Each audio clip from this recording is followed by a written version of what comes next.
Hello, coucou, Carole Cassonne pour une autre vidéo, j'allais dire un podcast. Je suis tellement en train d'enregistrer des podcasts que j'ai l'impression que je suis en train de faire ça tout le temps.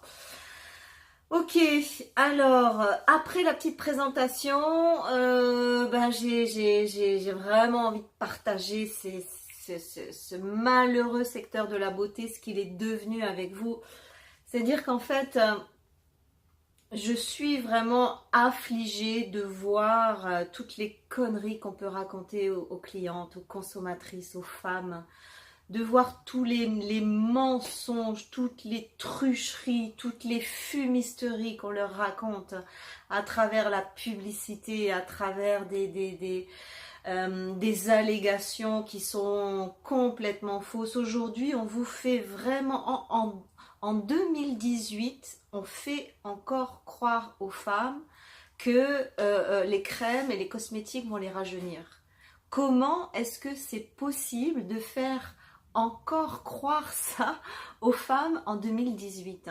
Si il existait une seule crème anti-rides au monde, ça se saurait. Or, il y en a des milliers, pour pas dire des milliards. Ça veut bien dire que c'est vraiment le secteur du rêve sans cesse renouvelé par absolu, quoi.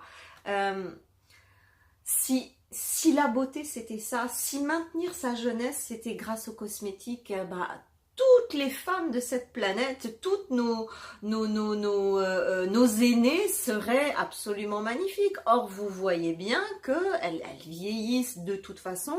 Et moi, j'ai même constaté que celles qui sont blindées de cosmétiques, et particulièrement de cosmétiques chimiques, elles vieillissent plus vite que les autres. Pourquoi ? Parce que dans ces produits, il y a tellement de soupes pétrochimiques que la peau, c'est un organe vivant. La peau, c'est l'organe le plus lourd, le plus vaste, le plus étendu du corps. C'est un organe vivant qui a des capacités, mais alors insoupçonnées. La peau est une merveille. Comprendre la cellule, comprendre la manière dont se régénère la peau, c'est comprendre dans quel sens on doit aller pour s'occuper d'elle. Donc, quand je vois tous ces produits ultra chimiques, si vous saviez ce qu'il y a dedans, si vous saviez ce que vous vous mettez sur le visage, si vous saviez que vous accélérez votre vieillissement avec la plupart des produits chimiques qu'il y a sur le marché. Moi, j'ai basculé dans le bio. Je ne suis pas en train de dire que le bio, c'est exceptionnel. Il y a plein de choses qui ne sont pas cool du tout dans le bio.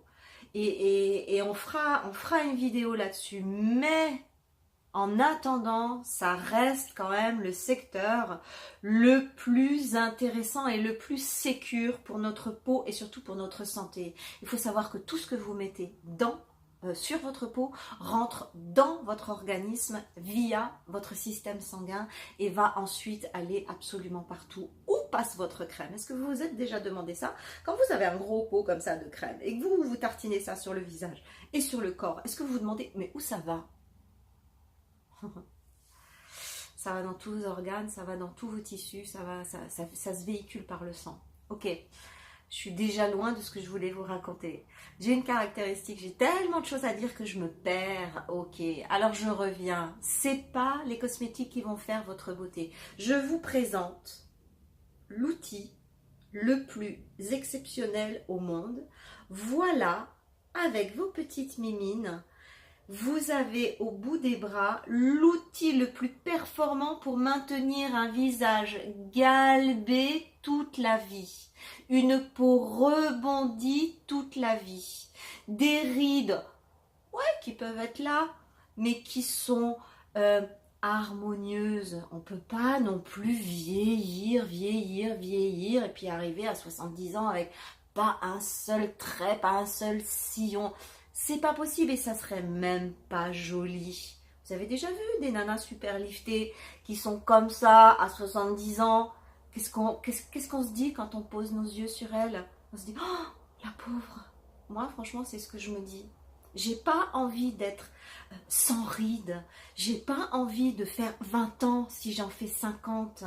J'ai juste envie que mes 50 ans soient magnifiques. Parce que je pense sincèrement qu'il y a une jeunesse à chaque âge. Et c'est ça qu'il faut aller chercher les filles. Il faut aller chercher la jeunesse de son âge. Il ne faut pas essayer de faire 20 ans ou 30 ans quand on en a 50 ou 60. Rester en santé, c'est aussi accepter que le temps passe, mais pas accepter de vieillir moche. C'est ça qu'il ne faut pas. On reviendra là-dessus. En attendant, pour comprendre et connaître comment on peut faire pour avoir en tout cas les bases, parce qu'il n'y a pas que ça, de garder un visage galbé. C'est quoi un visage galbé? C'est-à-dire on garde l'ovale. Voilà. À partir du moment où on n'a plus l'ovale, eh bien c'est là que le visage va faire vieillir. À partir du moment où on a perdu l'ovale, c'est l'ovale qui garde la jeunesse du visage. Pour garder cet ovale, il n'y a pas 36 solutions. Il y en a quelques-unes. La principale, je vous la donne dans un podcast qui sera quelque part par là, ou quelque part par là, ou par là, ou par là. J'en sais rien, c'est pas moi qui vais faire. Donc, ou alors peut-être en dessous dans la description, je n'en sais rien. En tout cas, je vous le donne. Un podcast de 30 minutes qui vous explique un petit peu les fondements d'un visage galbé le plus longtemps possible. Ok, j'espère. À tout bientôt. Prenez bien soin de vous, parce que personne ne le fera à votre place. On se revoit tout bientôt. Au revoir.